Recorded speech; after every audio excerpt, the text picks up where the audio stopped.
നെന്മാറ ഇരട്ടക്കൊലപാതക കേസിലെ പ്രതിയായ ചെന്താമരയുടെ ചോദ്യം ചെയ്യലിന്റെ കൂടുതൽ വിവരങ്ങൾ ഇപ്പോൾ പുറത്തു വരികയാണ്. അയൽവാസി പുഷ്പയെ കൊലപ്പെടുത്താൻ കഴിയാത്തതിൽ പ്രതിക്ക് കടുത്ത നിരാശ. തന്റെ കുടുംബം തകർത്തത് പുഷ്പയാണ് എന്ന് ചെന്താമര പോലീസിനോട് പറഞ്ഞു. ഇനി പുറത്തിറങ്ങാൻ കഴിയാത്തതിനാൽ പുഷ്പ രക്ഷപ്പെട്ടു എന്നാണ് പ്രതിയുടെ മൊഴി. നിഖിൽ പ്രമേഷ് വിവരങ്ങൾ നൽകും. പാലക്കാട്ട് നിന്ന് നിഖിൽ, ഇന്ന് തെളിവെടുപ്പൊക്കെ കഴിഞ്ഞ് ആ സമയത്താണോ ഈ വിവരങ്ങൾ ഈ പ്രതി പോലീസിനോട് പറഞ്ഞത്?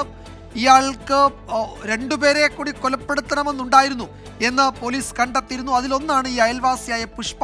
അവർ യഥാർത്ഥത്തിൽ ഇയാളെ ഭയന്ന് പുറത്തിറങ്ങാൻ പോലും കഴിയാതെ വീട്ടിൽ കഴിയുകയായിരുന്നു എന്ന് നേരത്തെ മാധ്യമങ്ങളോടൊക്കെ പറയുകയും ചെയ്തതല്ലേ? തീർച്ചയായിട്ടും വിജയകുമാർ, ഈ പ്രതിക്ക് പുഷ്പയോടുണ്ടായിരുന്ന ദേഷ്യം, വൈരാഗ്യം, പക അത് എത്രത്തോളം ഉണ്ട് എന്ന് വ്യക്തമാക്കുന്നതായിരുന്നു ഇന്നിപ്പോൾ വീട്ടിലെത്തിയ സമയത്ത് തന്നെ ഈ പ്രതിയുടെ തെളിവെടുപ്പിലെത്തിയ സമയത്ത് പ്രതിയുടെ പെരുമാറ്റ രീതി. അതിന് സമാനമായ ഒരു മൊഴിയാണ് ഇപ്പോൾ ചോദ്യം ചെയ്യലിൽ പ്രതി പോലീസിനോട് നൽകിയിരിക്കുന്നത്.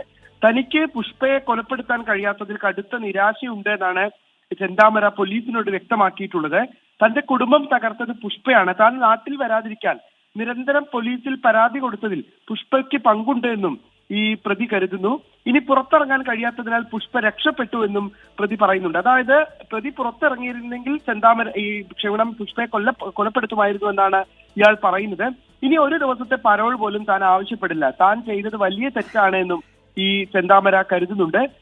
ഇത്തരത്തിലുള്ളൊരു മൊഴിയാണ് ഇപ്പോൾ ഇന്ന് ഉച്ചയ്ക്ക് ശേഷമുള്ള ചോദ്യം ചെയ്യലിനിടെ പോലീസിന് പ്രധാനമായും പ്രതി ചെന്താമര നൽകിയിട്ടുള്ളത്. മറ്റു ചില കാര്യങ്ങൾ കൂടി പറഞ്ഞിട്ടുണ്ട്, പക്ഷെ അത് നേരത്തെ തന്നെ പോലീസിനോട് വ്യക്തമാക്കിയ കാര്യങ്ങൾ ചിലതാണ്. എന്തായാലും ഇതൊരു പുതിയ കാര്യമാണ്. അതായത് തനിക്ക് ഈ പുഷ്പയോട് ഉണ്ടായിരുന്ന വൈരാഗ്യം അത് എത്രത്തോളം ഉണ്ട് എന്ന് പ്രതി വ്യക്തമാക്കുന്ന ഒരു തെളിവ് കൂടിയാണ് ഇപ്പോൾ പോലീസിന് ലഭിച്ചിരിക്കുന്നത്. നേരത്തെ ജയിലിൽ നിന്ന് ഇറങ്ങുന്നതിന് മുൻപ് തന്നെ പ്രതി 4 പേരുടെ ഹിറ്റ് ലിസ്റ്റ് തയ്യാറാക്കിയിരുന്നു. അതിലൊരാളായിരുന്നു ഈ പുഷ്പ എന്ന് പറയുന്നത്. അതിപ്പോൾ സ്ഥിരീകരിക്കുകയാണ് പ്രതിയുടെ ഈ മൊഴിയിലൂടെ കൂടി.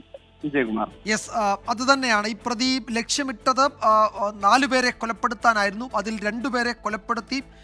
ആ ലിസ്റ്റിലുണ്ടായിരുന്ന മറ്റൊരാളാണ് അയൽവാസി പുഷ്പ. അവരെ കൊലപ്പെടുത്താൻ കഴിയാത്തതിൽ അയാൾക്ക് നിരാശ എന്നാണ് അയാൾ ചോദ്യം ചെയ്യലിൽ പറയുന്നത്. അപ്പോൾ ഇനി ജാമ്യം കിട്ടില്ല, അപ്പോൾ അവർ രക്ഷപ്പെട്ടു എന്നുകൂടി വളരെ നിരാശയോടെ ഈ പ്രതി പോലീസിനോട് പറയുകയാണ്.